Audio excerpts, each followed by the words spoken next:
Kuna words eraya guryeed ama eraya xaafadeed. He builded wuu da'saday. He sneezed wuu hindhisay. He squatted wuu kodoloobsaday. He script wuu garguurtay. He knelt wuu jilba jabsaday. He bowed wuu rukuucay.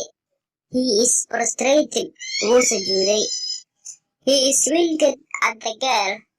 Gabadha ayuu iljibiyey. He gaggled wuu luqluqooday. She is pregnant uur ayay leedahay. She is Janice go iyadu waa qalinjo. She is got married iyada way guursatay. She gave birth iyada way dhashay. She is incontinent umul ayay ku jirtaa.